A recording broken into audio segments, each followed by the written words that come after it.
you may have a job which you're not using your clearance, but you probably have one, right? Not every position requires you to look at classified information, go into classified spaces. So you may not actually know that you have a clearance. And for you to verify that, you can always ask, hey, can I talk to your company's FSO, right? Mm-hmm. The FSO is the faculty security officer. They're the ones who actually hold all the clearance information inside the databases across the DoD or IC, and they'll be able to tell you, where your clearance is it lapsed, is it current? But yeah, leverage that.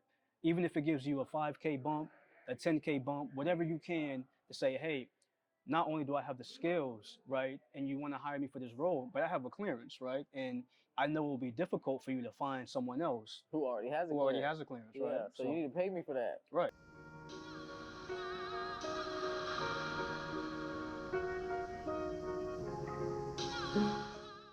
Welcome to another episode of Day in My Tech Life. This episode is going to be amazing. We have an amazing guest. His name is Kajhon Soyini. He is a pen tester and a threat hunter as a DoD contractor. We're not going to say where he's working at because we're going to keep the OPSEC here. But welcome on to the podcast. I'm super excited to have you.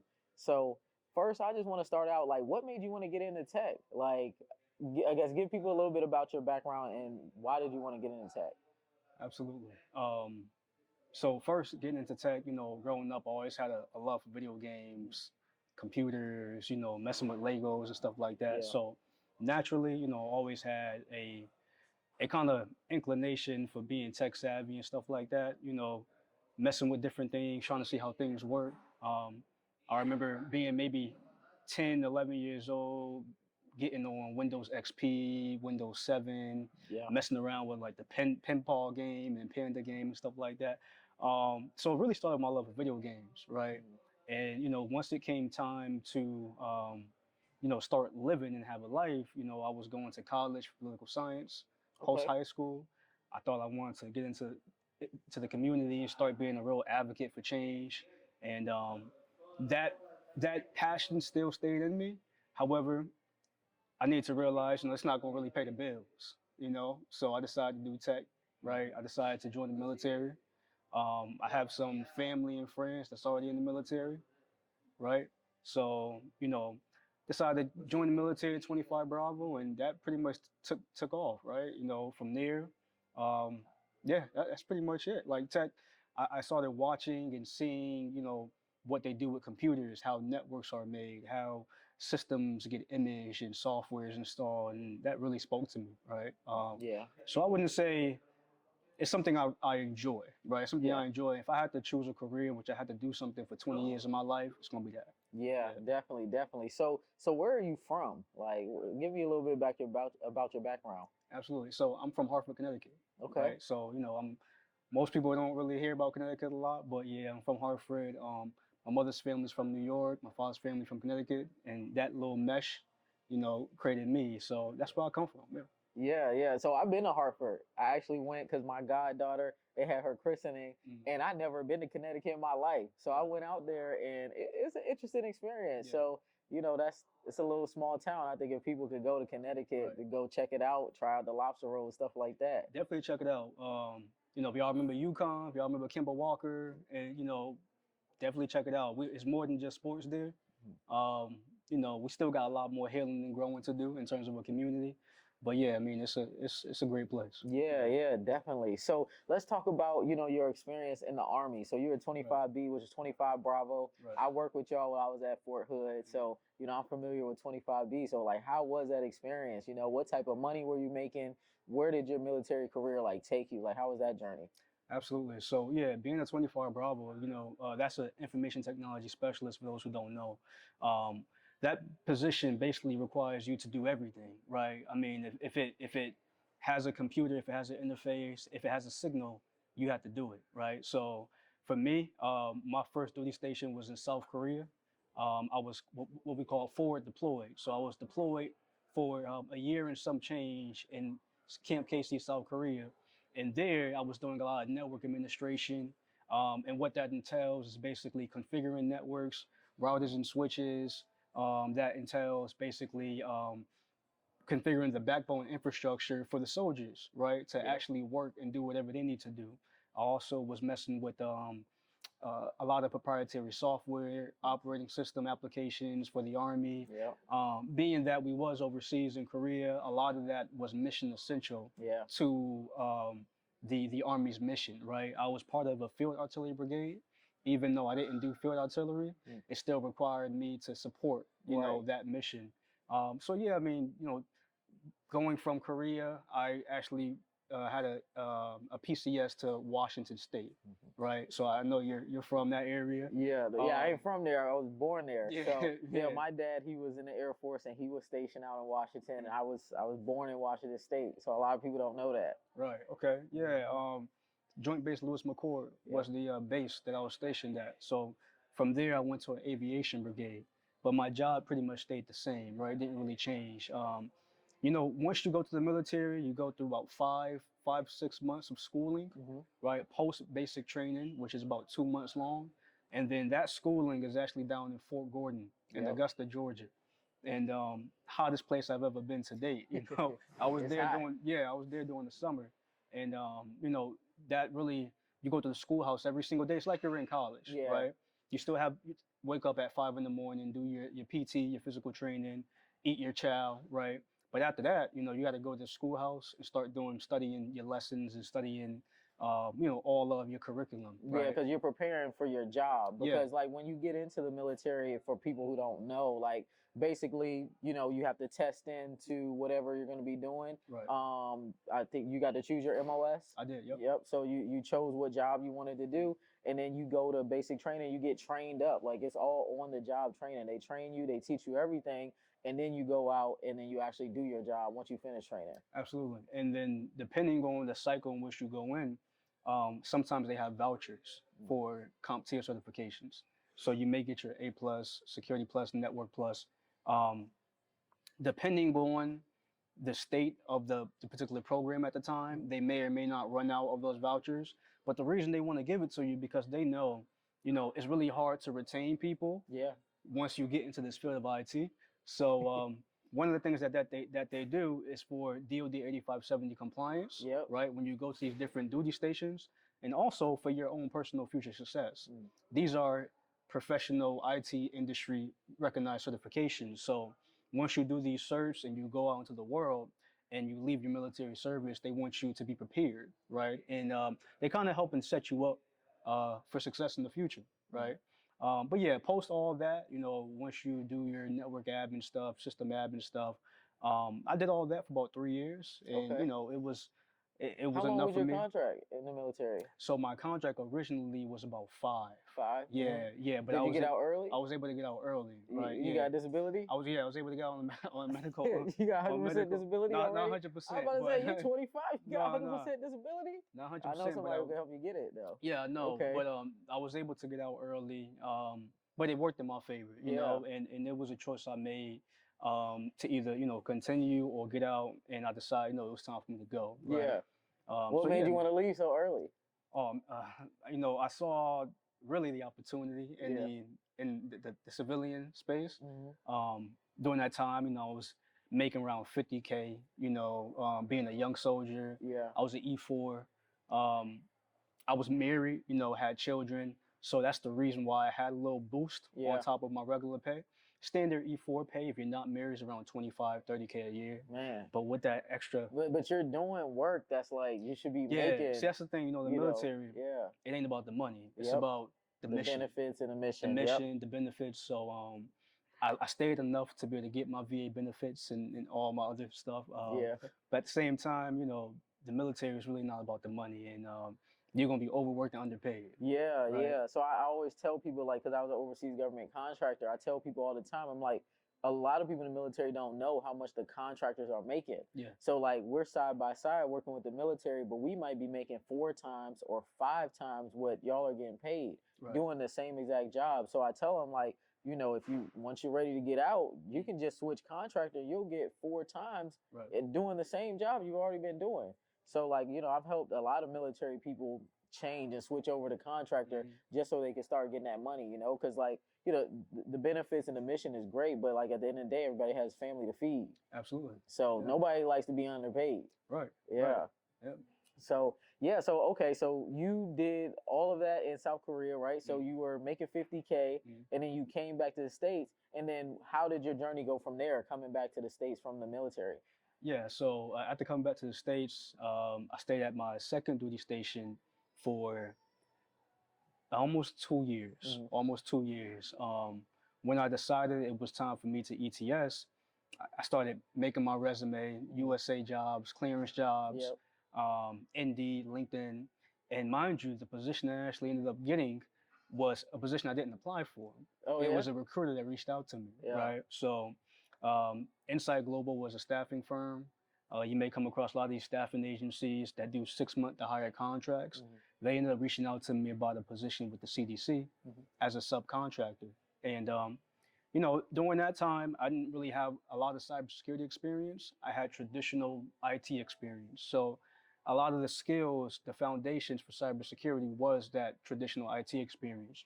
So I was able to really talk my way into getting that position by talking to the hiring manager, and landing my first SOC role, right? Yeah. So that required me to move all my stuff, actually during COVID, and move my family and hike back down to Atlanta. Yeah. Yep. So you went down to Atlanta with the CDC for your first SOC analyst role. So how much were you making there in Atlanta? 75K. 75K. So you went from 50K to 75K in just a few months after getting out of the army, right? Yep. So so you got some experience as a SOC analyst, and then where'd you go from there? So from there, I worked there for a few months, actually maybe about 7-8 months. And from there, I actually got an opportunity to go to DC. Okay. Right. Go to the big leagues. Yeah. And actually, that position in DC, down in Quantico, allowed me to cross that $100,000 threshold. Okay. Right. And from there, I was like, man, this is it. Yeah. Right. And for me, I thought I'm happy. Right. Right. I was probably 21 at the time. Right. 21, 22, and $100,000 right off the bat. So. Yeah, so you went from 50K to 100K in like within 6 months, right? In a matter of 7-8 months, yeah. Yeah. So, because got out the Army April 2020, ended up taking that position October 2020 to go over to Washington, D.C. Right? Yeah, so you doubled your salary in like, what's that, 5 months? Pretty much. About 5 months, you doubled your salary from being out of the military. But, it's interesting because you were able to double it so fast, but we were talking about this earlier, you didn't know that you probably could have started very close to 100K right out. So like, I like to try to help military people as well and let them know like, hey, whenever you come out, especially if you have any type of IT experience, don't take anything less than 90K.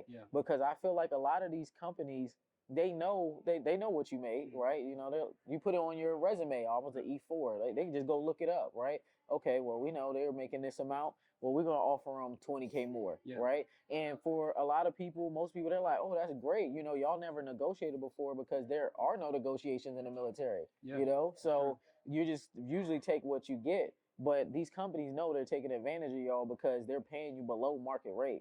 Absolutely. Just because you're a military vet and you just got out. Yeah. So like, what type of tips you think you can give people who are getting out of the military when they're in a similar situation? Yeah, so I'm glad you mentioned about the market rate thing. One of the things I always encourage is the job position that you want, or your dream role. Take time to go on LinkedIn or Indeed and use that actual market value option. It'll tell you what is the average pay for security analysts. Yep. What is the average pay for an engineer or a network admin, and it'll tell you across all 50 states. This is what you should be making, right? So it'll tell you maybe it's 105, maybe 120. Bureau of Labor Statistics as well, right? BLS will tell you this is the average pay, 95 for entry-level SOC analyst, right? So take a look at that, and then when it comes time to people reaching out to you, especially if you're in the military, you're probably getting out with a secret clearance or a top secret clearance. Right. That is worth more than you just having the skills and also, being another individual to fill the position, right?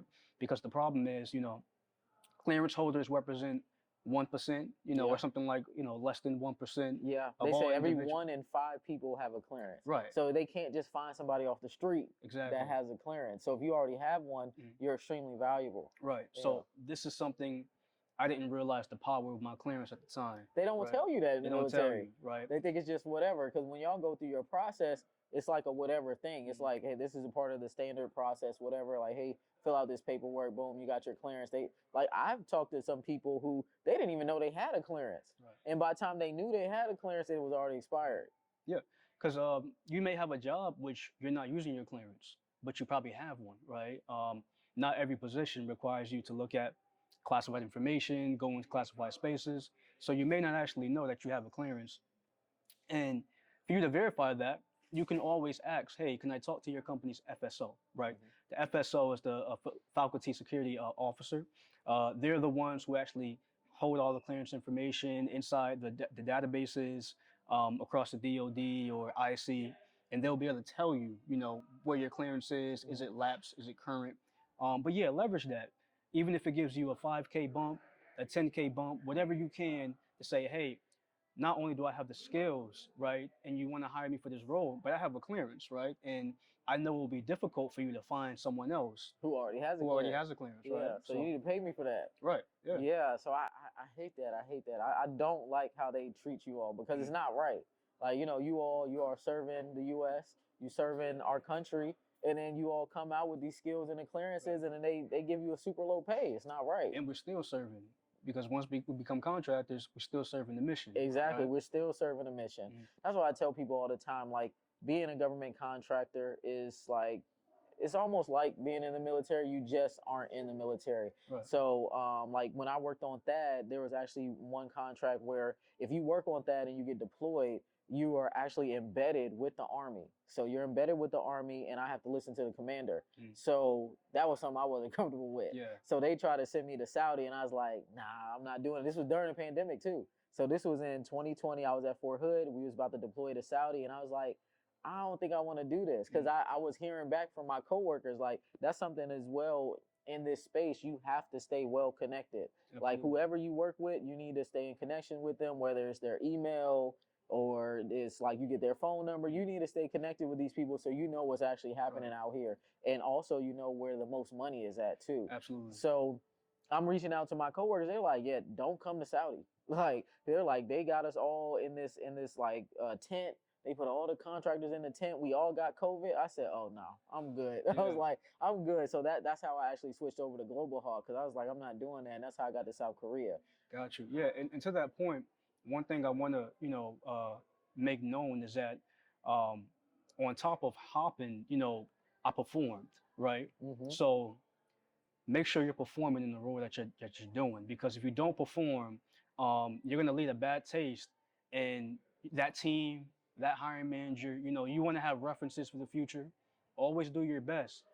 Make sure you're leaving on a good note. Make sure they want you to come back later on, right? Even if you don't come back, leave that door open, right? Make sure you're performing, because if you're not performing, now this is something I'm encountering in this industry, is word goes around. Oh yeah. The clear contracting world, it's a small world, Hiring manager will call somebody, hey, oh, you said you worked at this place? I know somebody over there. Hey, who was that person? What were they like? What were their work ethic like, right? Perform, right? Actually do your job, be good at it. Because you don't want to be that person to, who's hopping around, and then now you get to a hiring manager who actually knows somebody from your old job, and they're saying bad things about you. So make sure you're performing and putting in that work. Yeah. I want to talk a little bit more about job hopping before we get back to the salary, because we haven't really got to the real numbers yet. Yeah. But so when it comes to job hopping, how do you feel about that in this industry, in the GovTech industry? Yeah. Well, the way I look at it is this. We all got personal equities, right? The company has their equities. We have our equities, right? Whether that be family, whether that be our self-interest, whether that be, our livelihood, right? I feel as if it's a stepping stone for you to continue to progress and do something more with your life, right? The old ways of doing things, of working for the company, man, for 10, 15, 20 years and expecting the pension or expecting an annual salary increase, it's not written in stone, And a lot of what we're seeing, especially in this day and age with these big tech layoffs, right? You can work somewhere for a long time, and absolutely is gone. Yeah. Right. So I would say think about yourself first. Right. Do have the common courtesy of being generous, being a good performer, making sure you're establishing a good rapport, right? Don't leave with any hiring codes on your name. But Yeah. job hopping is it's your life. Yeah. It's your life, and I'm not really with the mentality of you have to stay at somewhere for a certain amount of years, or you have to have a certain length of experience to be considered qualified for a position. I base your qualifications on your merit and performance, right? Rather than how long you've been at a place. Right. Because you can come into a place and do way more than someone who's been there for a long time. So, job hopping is it's an opportunity for you to do what you got to do, right? Especially in this increasing inflating world, right? We're looking at the economy; things are changing really rapidly, especially post COVID. So, if that's the case, and we're saying there's a trend of salaries staying the same, companies not willing to pay out more, you have to do what you have to do. Right, exactly. So I always say that you have to job hop, like you have to. And the only way for you to beat inflation is to increase your salary. So if you aren't increasing your salary, you're going to be getting paid less and less every year, whether you know it or not, even if you are getting these increases. Because in this industry, both of us, we worked at Raytheon. We haven't got into that yet. But like Raytheon and a lot of these big government contractors, they give you automatic raises every single year. Yeah. But trust, it's not to keep up with this new inflation. No. Inflation now has been between 8 to 9%. Yep. The raise that they give you at these GovTech companies is between 2.5 to 5% every single year. So that's not going to keep up. So the only way for you to keep up is to job hop and get those big raises. So when you're going into different interviews and they're asking you about why are you job hopping so much, like how do you deal with that? How do you answer those questions? Yeah, so one of the things I give them is this. Look, my performance has always been able to show, that I'm willing to work and go to the next level, right? The reason I've job hopped is because other companies have recognized the talent that they have in front of them, right? So when they recognize that, and then you're trying to negotiate with your current employer and they can't seem to budge, you have to go, where they're willing to actually see the value in you, right? Like I said, it's a natural progression. It's a natural progression, especially in this state. One of the things is being in cybersecurity specifically, you want to always elevate your skills, right? If you come in as a tier 1 SOC analyst, honestly, you should only be tier 1 between 6 months to a year. Right. It shouldn't take you more than 6 months to a year to reach that next phase. Right. Once you reach that next phase, you have to reach more income, a different position, right? Same thing. Once you're done being a SOC analyst, you start specializing in a specific path. You have to reach that next stage, right? So career growth. You want to do something else, right? More money. You want more pay, right? And also, you just want better benefits or things that just different environment, change of pace, right? And a lot of these environments, we deal with burnout. We deal with low morale, right? And sometimes poor leadership, right? And sometimes, people don't want to deal with that for a long time. Right. And I would say, again, this generation or younger people are less sit down and take the BS. Yeah. And this is my life. I'm gonna take control of it. You know, and I think that's the way to go. And this is what I give the recruiters. I tell them, look, yeah, I have job hop, but at the same time, look at my skills, look at my certifications, look at my education. I've consistently progressed throughout these positions to be where I am at today, right? So does that mean I'm going to come to your company and job hop? I don't know. Right? I mean, I don't know. No telling. There's no telling, right? I'm going to be honest with you. I'm going to do the best I can, right? And if you value that performance, keep giving me things to stay. Yeah, right. Yeah. So I won't have to leave, right? And that's the way to go. Yeah, no, that's a great way to answer it. That's like a real solid answer to give a recruiter, because in tech, you should be jumping around. Like, especially in the GovTech space, there are so many things to learn. There's so many systems, there's so many different networks, there's so many different programs. Hey, I feel like I learned everything I could learn here. I want to take this new opportunity to go learn a new either system and go onto a new program, or it's just overall, it's just a better opportunity and better pay. I mean, That's how I look at it. So I want to get back to like your salary progression, because your salary progression is pretty amazing. So all right, we'll fast forward back to where you are. You're in DC. You're making 100K now, right? So how long did it take you? Like, where'd you go after that 100K in DC to where you are now? So from that 100K, I actually went to a position which I was making 115K. Okay. Right. This next position, I worked for a company named Tidal Athene, and I was supporting DISA. I went out to live in Hawaii for about 6 months. Hawaii to me was very expensive. Yeah. And having a family of four, right, is on 115. It's not really, Hawaii is one of the top three, along with San Francisco, New York, DC, and Hawaii. It's one of the top most expensive places in the country. And after realizing that, and also realizing I'm feeling homesick from my other family, right, that's out there back on the East Coast, I decided I want to move back, right? Yeah. Luckily, the contract was very big, and the contract also had positions back at the Pentagon under the same company. During this time, I also was performing, right? The program managers actually recommended me to the other program manager back on that other site, and my team leads recognized that, and they came through with I want to say about 20K salary increase. Okay. So I went from about 115 jump to about 135, 145, right? Doing the same thing. Doing You just the same literally thing. just changed location. I just went from a junior guy, well, mid-level guy to a senior guy. Okay. And I went to the Pentagon, right? Yeah. And then from the Pentagon there, I stayed there. Actually, was there for 2 years. And my second year, I got another salary increase. Yeah. Right. Again, that's performance. And not only to mention, I also got a lot of spot bonuses and spot awards. Okay. Right. So these are little performance bonuses, maybe a little 8K, 5K check that, you'll just periodically see if you're doing well, right? Yeah, right. And your leadership wants to recognize you. Right. So, yeah, right there, we call them R-stars. R-stars, yeah. Yeah, yeah. Always getting them R-stars. It was like, oh yeah, new R-star. Like, this is dope. But yeah, so you were at 135, and then okay, how do you get to where you are now? So now, you are pen tester, threat hunter at a big, you supported a big government agency, right? So like, what was that job hop like? How was that? Yeah, so from my time working with DISA, I also went to another position under Raytheon, and I was there for a year, some change. There, I was actually a team lead. So, I was probably the youngest guy on my team, and, I was leading a bunch of people under me, both federal and contract staff. How old were you at this time? 24. So you were 24 leading a whole team. Yep. And you're like, how was that? How was that experience? It was interesting, I found myself being a lot of times the youngest one in the room with a lot of big decision makers, briefing GS 15s, GS, sometimes some VIPs, SESs, really, but my military experience prepared me for that. Right, I'm not gonna lie, because I came from briefing, lieutenant colonels, full-boat colonels, majors, right?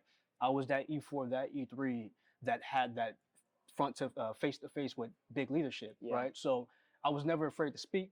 I was never afraid to recommend certain decisions and strategies. I always spoke up, right? So the government leadership there recognized that, and they, wanted to put me in the team lead position. Okay. So they told the contracting company at the time, which was Raytheon, and they moved me into that role, right? It was interesting because, you get a lot of people. Ageism works both ways. Yep. So just as young people can be, I would say, ageist towards older people. Yeah. Older people can be ageist towards young people. Yeah, I dealt with it too at Raytheon. Yeah, so I was in a situation where I had certain individuals who double my age, and they felt, what does this guy know, right? They've been doing it for longer than me, 15, 20 years. They feel like they've seen more than me, but now they're taking the orders from me, right? And listen, I'm a humble guy. I speak to everyone the same. I would talk to the cleaning lady the same way I talk to the boss, right? And I just keep it real. If we need to do something correctly, if we need to change up our strategy, if we need to get more proficient in one area, I have reputations to keep in terms of the performance, in terms of the team, And I don't got time for egos. Yeah. I just want to get it done, Yeah, right? yeah. So I'm a nice guy. I don't really, I don't let things, I like to say I'm a mountain. I don't, Okay. things can't really move me. Yeah, It take yeah. a lot to move me, So that's one of the challenges, overcoming people's expectations of you, Yeah. because they'll really look at you and they won't really understand. Like, what are you doing here? How did Yeah, this how guy did you get get here? here? Right. What can you offer? Hmm. I was put on special details. I was doing a lot for this agency, and I was representing the company very well. Yeah. Um, but post that, getting into my latest role, supporting this other DoD agency is really they recognized, Yeah. right? Yeah. They recognize, this guy is young, but he's hungry. He's moving up, and we want to give him more Yeah. so we can let him know that we appreciate what he's done at his other places, and if we want to show him that we're willing for him to stay, and he continues to perform, we'll give him more, Yeah. all these different things. So yeah, my latest role is a threat hunter, pen tester. I'm getting more into the purple team side of things, right? For those who don't know, the way cybersecurity works is we liken different roles and positions between what we call blue team, red team, purple team. And this kind of deals with defensive cyber and offensive cyber, right? This deals with your blue team, you're on the defensive side, you're protecting, right? You're looking at logs and data, and you're looking at traffic, and Right. you're looking at SIM tools, right? You're configuring security tools. On the red team, you're doing the hacking, the pen testing. You're trying to get in, right? You're authorized to legally hack on behalf of your employer or whoever hires you to do the job, right? The purple team is somewhere in the middle, right? You're doing the investigation, but at the same time, you're doing the assessments Right. to bring back a report of what's actually happening. And that's kind of the role that I'm in, where I'm doing the assessments and the investigation to make sure a lot of the stuff that the blue team may miss, I find, right? Okay. Both on and same thing for the red team, right? The red team has to emulate the adversary. They have to act like they're outside of the organization. I can also do that as well, right? So this role is something where I'm combining both of those skills and learning something new. Yeah. Yeah. Okay. So you're excited for that, huh? Oh yeah, definitely. Yeah. So can you explain like what your day to day is like in these different cybersecurity roles that you've had, just so people can understand them? Absolutely. So starting off with the tier one SOC analyst, right? It's called tier one. You may be in an environment where you have three different tiers, right? Tier one, tier two, tier three. A tier one is typically the first line of defense, Right. right? You're sitting there, you have access to a SIM platform, maybe Splunk, maybe Elastic, and you get alerts in, and you look at those alerts and you determine whether they're false positives, true positives, and you determine whether or not they need to be escalated, whether you can close them out, right? You're basically I want you to picture a castle or a fort, right? Picture maybe your or maybe if you play chess, right? Your pawns. That's your tier one, right? They got to go first. Your tier two, you probably get into your bishops, right? Or your rooks, right? You get into different levels of proficiency and how you can move on the chessboard, right? And let's say your leadership is your queens and your kings on the chessboard, right? And I'm kind of prefacing that analogy so people can understand how it works.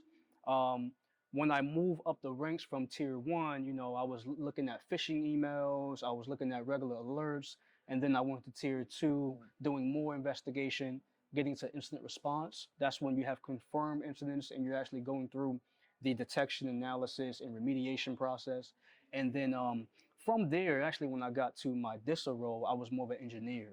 So that role, I was actually creating the detection rules. I was configuring the security tools and stuff like that. So I was more on the back end, less analytical and more development, right? And my current role in the previous role, Raytheon, is threat hunting. Yeah. Right. That role I would say is more advanced, right? But you could also threat hunt as a tier one SOC analyst. You would need to have the downtime to do so, right? If you're making sure you're getting through all those alerts, you're probably looking around. I'm on night shift or I'm on swing shift. It's not much for me to do. Let me just see if I can look for something strange happening, right? Something that's not triggering the alerts, right? Right. And you can do that too. I think when we talk about these concepts, incident response, threat hunting, they're just concepts, right? they don't have to be actual roles. Anyone can do them. Right. You just need to have the time and the skills and willingness to do it. Right. Yeah. Okay. So for these jobs, you're working in the office? Yeah, Yep. yeah. So my first role was 100% remote. However, I was actually working for the CDC. However, but because of COVID, Yeah. I was 100% remote. Yeah, yeah. You know, that whole entire time period. Um, my other roles down in DC, I was on site, right? And that's really due to the nature of having to be on a classified environment, Yeah. right? When you're a contractor in this space, you may have to look at the unclassified network and the classified network. So you have to do a little bit of both, right? So sometimes it's a hybrid schedule. You may come in Monday, Wednesday, right? Every other Friday. You may Right. come in. Sometimes you may do Panama shift, right? That means you come in 4 days out of the week. You work 4 days out of the week. The next week you only work 2 days, right? Yep. 6 to 6, right? 6 a.m. to 6 p.m. That's 12-hour days, right? So it all depends. So, so it depends on basically what the type of role is that you're doing, Yeah. what type of, like if you're dealing with classified, unclassified. So, but when people are starting out in their career, should they expect to go in the office, or you think a remote role would be something they could get now? Well, it all depends on the industry. Yep. I would say these remote roles are very competitive. A lot of people trying to get them. COVID has, excuse me, COVID has made people really comfortable, right? So the flex work has become a thing where people don't want to go back to the office, right? And a lot of companies these days are trying to make people go back into the office, Yeah. right? You have to consider commute time, consider gas, consider, a number of different things that take time out your day. I would say if you're looking for a first entry level role, expect to go in, right? Yeah, Just yeah. expect it. Expect to get that experience of being on site. And sometimes it may help you to see what a SOC looks like, right? To understand the structure of it. Because when you're remote, you can't really interface like that in person and get to pick people's brains, right? When you're starting out, I don't think there's anything wrong with actually going on site. Yeah, I think people should go on site when you're starting, Yeah, because yeah, you're definitely. brand new to the industry. Right. You don't really know how it works. You haven't seen it before, and it's an easy way for you to also get a mentor that can help mentor you throughout your career. Right. Because just like you said, you want to eventually specialize, and how will you know what you want to specialize in if you've never seen it before, you never talked to anybody before, you don't know what the day-to-day is like, you don't know what the workload is like. So it's a good idea to at least go into the office, I mean, at least for a year, Yeah. get your feet wet, earn some stripes, like really put yourself out there. Absolutely. Yeah. Yeah. So what type of skills do you think people need to get into these roles? Like, so if they want to become either a SOC analyst or get to where you are, like what type of skills and certifications do you think people need to get? Yeah, so I'm going to start with the soft skills first. Okay. Right? The reason I like that. Yeah, the reason I'm going to start with the soft skills is because I've seen a lot of people with terrible personalities, terrible soft skills who've gotten into these roles and they don't last. Yeah. Right? I would tell you now, your character matters more than what you can do, right? Character is more powerful than your technical knowledge, right? If you come in humble, willing to be a student, right? Willing to learn, willing to be patient, right? To be observant and meticulous, understand those qualities, right? Understand how to talk to people, right? Understand how to deal with people from different backgrounds, right? Everybody doesn't come from the same place you come from. Everybody doesn't, the same jokes that you think is funny is not funny to everybody, right? So soft skills, really, really important, right? I would say being a team player, being able to critically think, right? One of the things about being in cyber, you have to have an investigative mindset, right? No matter how many tools you know how to use, if you don't know where to think in the process, how to move it along, you're not going to be successful, right? So soft skills, number one, focus on that, right? Beef that up, because I've had many interviews where people harp, well, what type of person are you? Yeah. Give me a situation They where you want to have, know like the cultural things. Yeah, It's a big part absolutely, that many yeah. people don't talk about. How do you deal with adversity, right? How do you deal with people saying no to you, right? How are you on a team? Yeah, on a team, Yeah. right? So soft skills, number one. The technical skills, it's a lot. I'm not gonna lie. entry level security operations center. If you want to be into any SOC role, the thing about these roles is they all kind of feed into one another, right? What you learn in one role, you can take into another role, right? So let's just maybe focus on like maybe SOC analyst role. Yeah, learn the basics, right? Do fundamentals, learn about networks, learn about systems, operating systems, learn about file systems, right? If you're on Linux, learn the Linux file system. If you're on Windows, learn about FAT32 or NTFS, right? Learn where everything is, learn how they operate, the baselines. If you don't learn, you can't know what looks strange. Right? Exactly. Understand how servers operate, not just web servers, but SQL servers, database, right? Just, I would say, learn the fundamentals. Really, just a couple of places you can look. I would say Let's Defend, Try Hack Me, Range Force. TCM has great like Windows forensic courses. Introduction to Python, PowerShell, all those different things. Learn the basics, right? Once you've learned the basics, then I would say you can start to understand and, start to excel in your cyber role. Yeah. Because if you don't learn the basics, you don't know what you're looking at. Right. Okay, so what certifications you think they could focus on? So certifications have been a real interesting discussion these days. You know, some people are saying, they don't live by them anymore. Some people do. But I want to say something. If somebody says that certifications don't matter, just know they don't work in GovTech. Like, period. They don't work in this industry. So regular tech industry, certifications, they might not matter. In this industry, you don't have the right certifications, you will not be working these jobs. I promise you. Yeah. Yep. And I will say, that's absolutely correct. When you interview with Google, Meta, when you interview with CrowdStrike, any type, they may not care about your certs. They just want to know what you know, right? GovTech, right? That you have to have it. You have to, because we have a baseline. It's called the DoD 8570, which we talked about a little bit earlier. So if you don't know what it is, go Google it, because you have to have specific certifications to work specific roles, right? So like if you want to get root access, admin access, you have to have the CompTIA Security Plus. There's other certifications in that level. It's called the DoD IAT Level 2, but the Security Plus is kind of like the standard. They're like, hey, just get that and we'll give you root access, right? We'll give you admin access. And then for like analyst roles, a lot of them, they recommend at least the CYSA Plus. That's one of the analyst certifications you can get, right? Yeah. So just go take a look at the DoD 8570. You can Google it. It's going to be the first link. It's a military site, and you'll see all of that. And it's pretty much like the information assurance Bible for GovTech. So take a look at it. Yeah, she's absolutely correct. And I will say, though the government does plan on doing away with 8570 in the future, as of right now, it still stands. Yep. So one of the things that I did when I got out is I wanted to get every cert in every category. Yep. Right. I didn't want to be able to say no to. Right. So now I've gotten everything from IAT level 1 all the way down to IAM level 2 to ISA level 2 as well. Right. So what certification you have? Oh, so I have the CASP, Security Plus, CISA Plus, Pentest, all the CompTIA ones. All the CompTIA certs, all the CompTIA certs. And then Splunk, right? Focus on SIM technology, right? Because that's where you're going to do most of your investigation, most of your hunting, look at most of your logs and data as your SIM platform. So if you can do Elastic, if you can do Splunk, if you can do ArcSight, right? QRadar, do it. Right, learn those platforms. Even if you don't get the cert, learn how to use the platform. Right.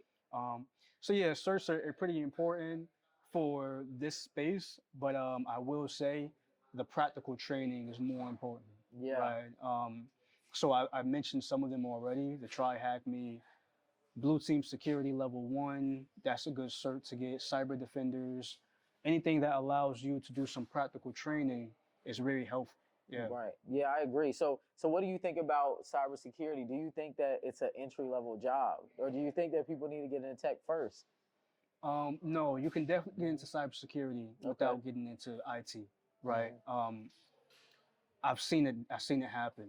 I've seen people, they jump straight into this straight out of college maybe, or straight, I seen a guy come from a writing background to being a janitor to being, GRC?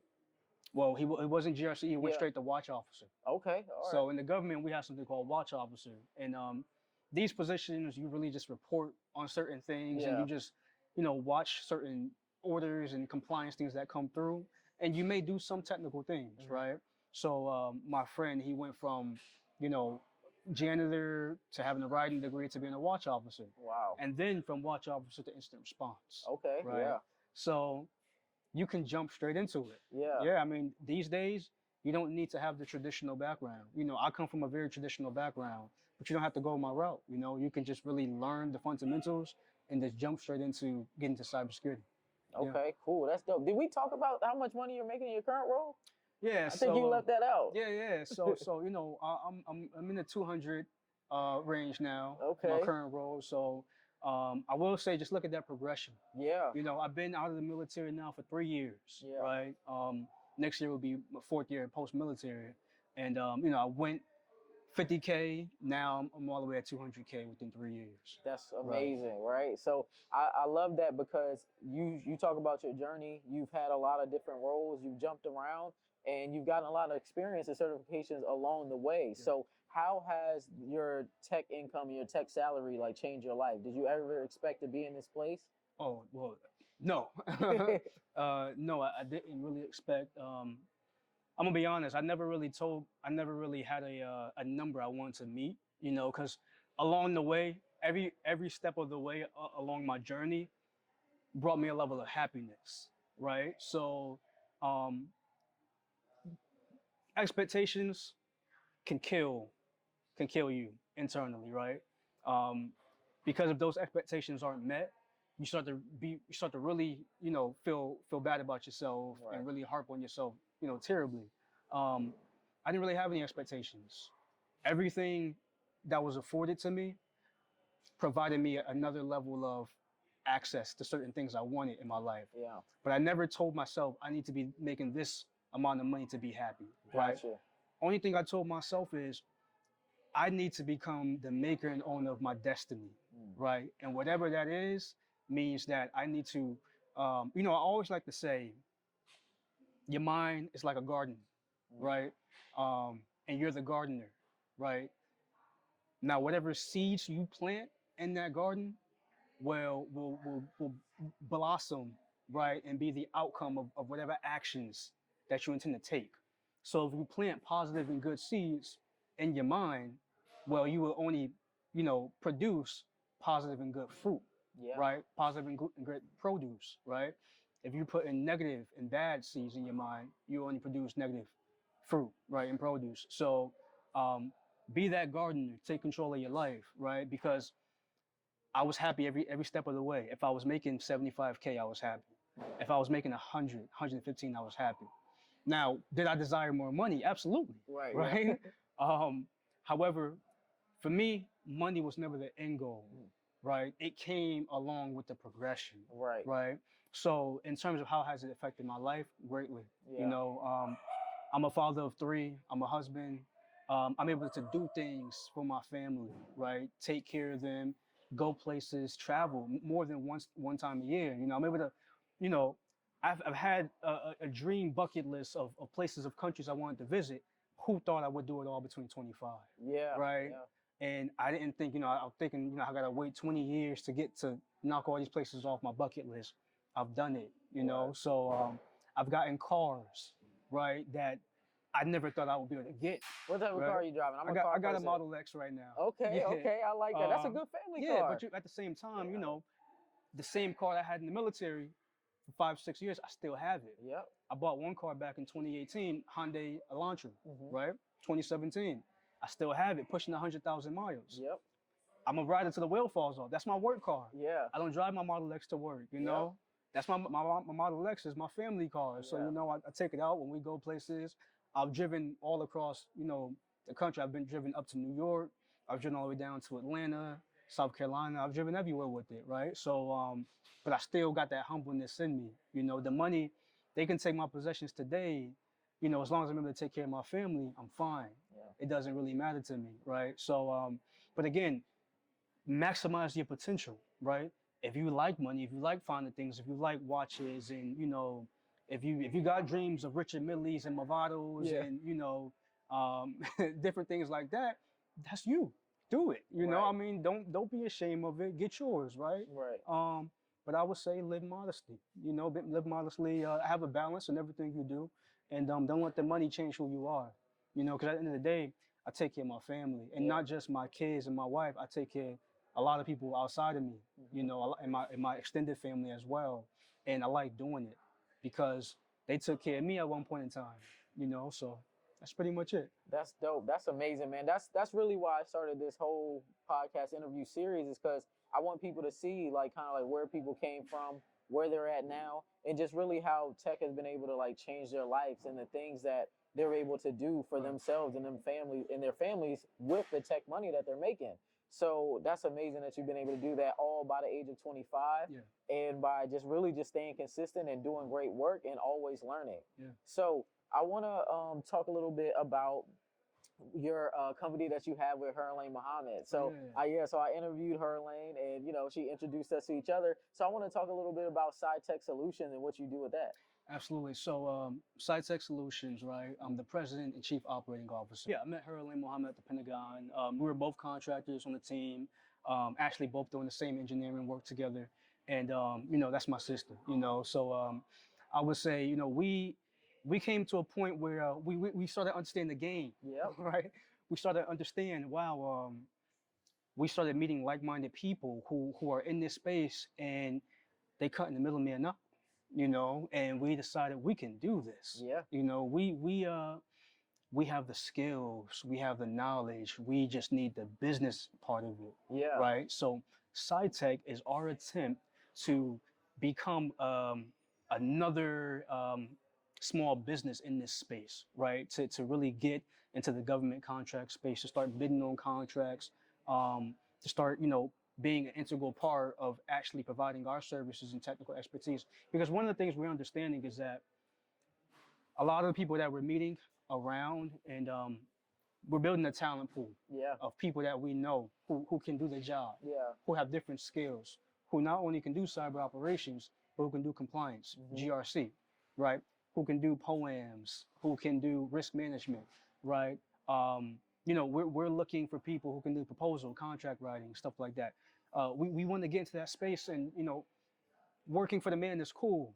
But having your own is better. It's way better. It's way better. Yeah, because you can. So I want to talk on and touch on how you say cut out the middleman, because everybody doesn't know this. But basically, how it works is the federal government, right? They say, hey, we need this done, and we say, who can do this work? So once they say that, then you have the government contractor companies like Raytheon, Lockheed.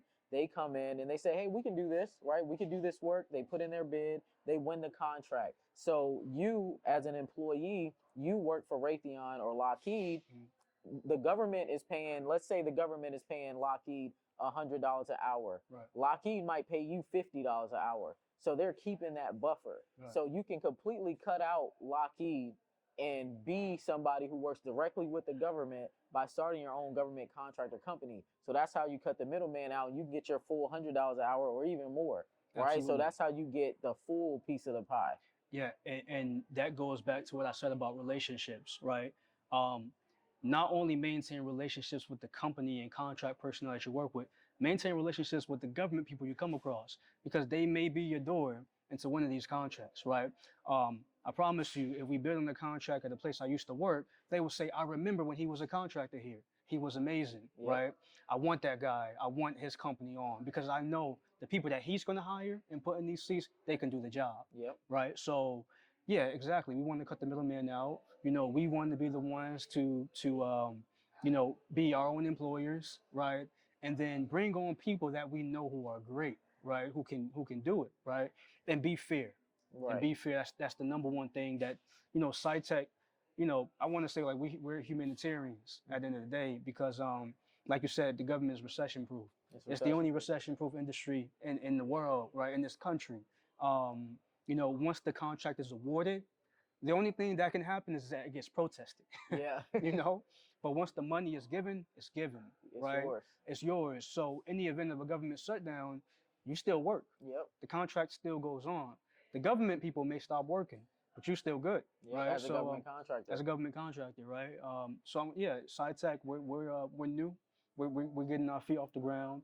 We got some things in the works. Talk about the contracts. Yeah. So we got some things with DOE. We got some things with DISA now. With DISA, we're starting out, and we're in the process of getting everything in order. Right. We will be at Thanksgiving.